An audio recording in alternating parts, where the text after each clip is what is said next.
Do you know adding stiff bracing elements in a truss will influence its member forces, but this only happens in indeterminate structures. What are indeterminate structures? They are structures which cannot be solved using ordinary equilibrium equations. We need special methods like force and displacement to solve these structures. In this lecture, I will solve one example of truss having stiff and non-stiff bracing elements. This is part of my lecture series on IStuctE certificate in structural behavior. If you have missed other parts, click on link over here to watch other lectures.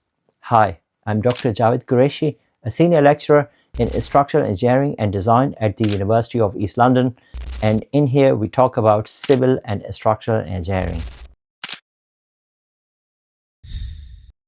In this question, members AC and BD, they are stiffened, and what effect would it have?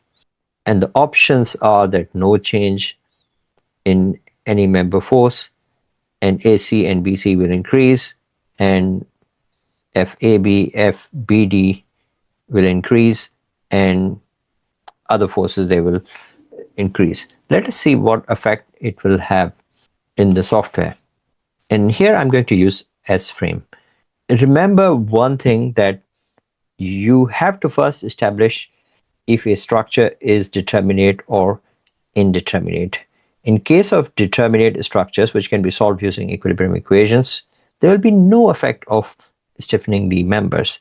But in case of indeterminate structures, which are redundant structures, where you have more unknowns than equilibrium equations, then in that case, stiffening some members will definitely have effect. Here, because this structure is determinate structure, we have to see that if it is determinate or not. Let's find it out. The formula for finding out static indeterminacy is equal to SI is equal to M plus R minus 2J, and where M is number of members, R is reactions, so reactions here are 3 reactions, and in the same way the reactions on the other side are 3, and members are 1, 2, 3, 4 and 5, and joints are 1, 2, 3 and 4. So number of members are 5 plus reactions are 3. These are 3 reactions, and minus 2 times J, joints are 4. So this will give me SI is equal to 0. When SI, static indeterminacy, is 0, the structure is statically indeterminate. It means that we can use equilibrium equations to solve this structure. This also means that stiffness will not have any effect on internal forces. This means that all of these members will remain the same. There will be no change by stiffening these members. On the other hand, if this structure was, say, indeterminate, where SI is more than 0, all we have to do is to increase one member. That will increase a member over here, and in that case you will see that it will have some effect. At the minute it will not have any effect at all, but if we add one member here, then it will certainly have some effect. Let us see in S-frame how member forces are affected, and how moments are affected. In fact, there wouldn't be any moments. This is a truss type of structure, so how forces will be affected. Let us solve this example in S-frame. Starting with new 2 dimensions, and I will say this is Q158 to 160. Next, I will keep units as default SI units, And again, I will keep units for displacement and forces as default, and I will keep tolerances as default. Design codes, I will not need them, but I will keep them as default. I'm just analyzing the structure. Start from scratch, open a blank model, and finish. The first thing you want to do is to define grids that will help me in drawing the shapes really very easily. And here I'm going to define the base grid. The base grid is 1 meter in each direction, and I will click it. Here the grid will be displayed, and then I will click on zoom window, and then here I have this grid displayed. I will start creating geometry by clicking over here, member definition tool, and two joints. And I'm creating a frame as you saw earlier. I'm assuming it's 4 meters. Starting from here and counting 4 grids, and again counting 4 grids and 4 grids. Another frame, I will start from here, the one which is stiffened, and click here and click here. And then I will define the next thing. I will define the section properties or materials. Materials I'm keeping as default steel, US, and Canada. And I'll click on section properties. Here I will right click and I will define sections, and I will go to steel, and from here I will define first of all the first UKB section, and then I will assign color as green, and then I'll close it, and I have to define the cross bracing as well. So let me go back to geometry and define cross bracing.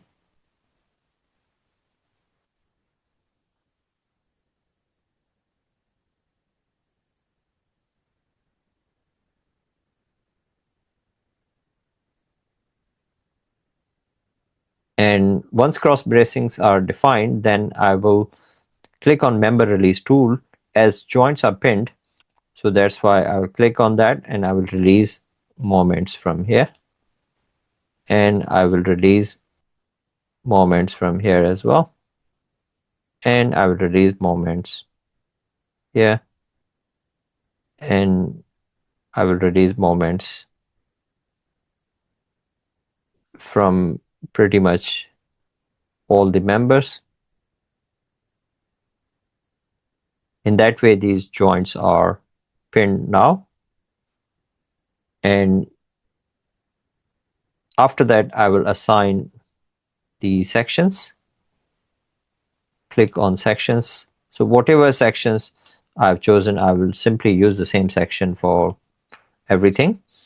For a stiffened one, I will use slightly larger section. So I'll click on section again, right click, and I will choose steel, and I will go to slightly larger section. So UKB, for example, if I'm using 406, 140, 39, click OK, and I will assign a color, red color, to this, and then I'll close it, and I will assign this stiffened section to the stiffened member. Then after that I will define the supports. So pin support means translation in X and Y is possible, and I will click here to assign support. And roller means that, in fact, on left side I had a roller, so I will simply click on TY. TY means translation Y direction is prevented. And on right side we had a pin support, so I'll create a pin, and then I will apply loading. Loading was applied at the base. So click on loading and joint load, and here say horizontal force of in x direction, which is this direction, of 10 kilonewton, and simply click a rectangle over here, and then I will start running the analysis. Save, and I will say Q158 to 160.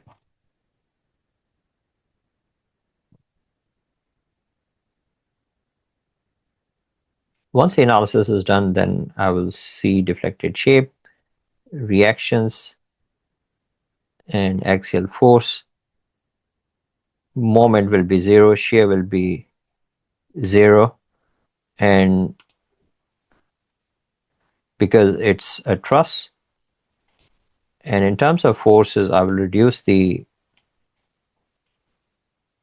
projected length. I will reduce it to 10,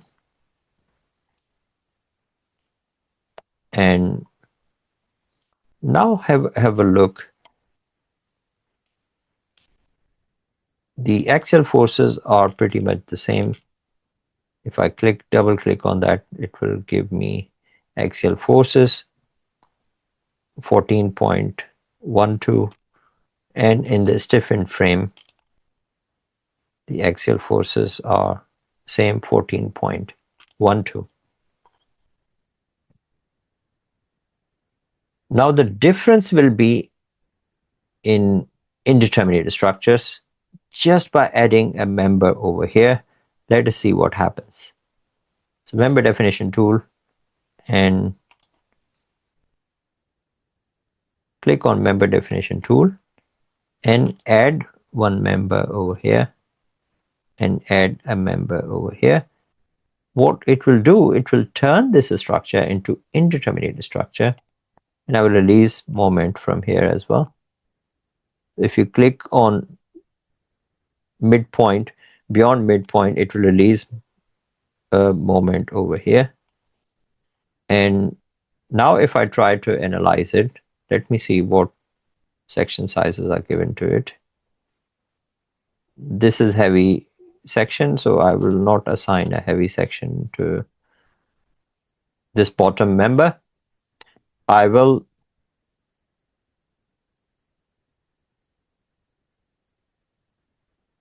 click on here,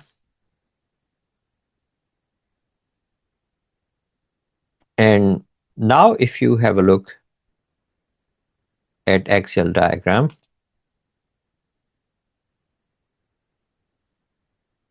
by adding this element between these supports, the structure is now indeterminate structure, which means that the stiffness will have effect on distribution of member forces. Remember that indeterminate structure is the one which cannot be solved using equilibrium equations, where unknowns are more than equilibrium equations. Here, by adding this element here, the structure has become indeterminate. When it becomes indeterminate, see that all sections are section 1, this 1 to 776, 13 UKB section. This cross bracing now is 40614039. Previously, when this member was not there, the bottom chord, then the structure was determinate, and effect of stiffening cross bracing was negligible. It wasn't at all. It did not change any member forces at all. But now when we make it indeterminate structure, then this will have more forces. Forces are attracted to stiffer elements. Now cross bracing in the second case, stiffened case, will be having more internal forces than cross bracing of unstiffened truss. Let us see results. If you go to graphical Then here, these are axial forces. See that if I double click on this bracing, the axial force is 1.37. And if I double click on this companion bracing, the axial force is more, 2.25. It means that by having stiffened members in indeterminate structures, forces are attracted to the members which are stiff, which have larger section. So in this case, this bracing has larger section as compared to all other sections. Now see that how does it change the behavior of the structure. The bottom line is that in indeterminate structures, distribution of internal forces depends on stiffness of its members. Stiffer members will attract more internal forces. On the other hand, in case of determinate structures, it doesn't really matter if the members are stiffened or not stiffened. And you saw in earlier example that this wasn't the case. Thanks for watching this lecture today. If you have missed any of the lectures in this series, IStuctE Structural Behavior, click on this link or scan this barcode to watch other lectures. Now I have over 50 lectures in this series, so feel free to watch it. And if you wanted to download the lecture slides, click on this link or scan this barcode. I will see you in my next lecture.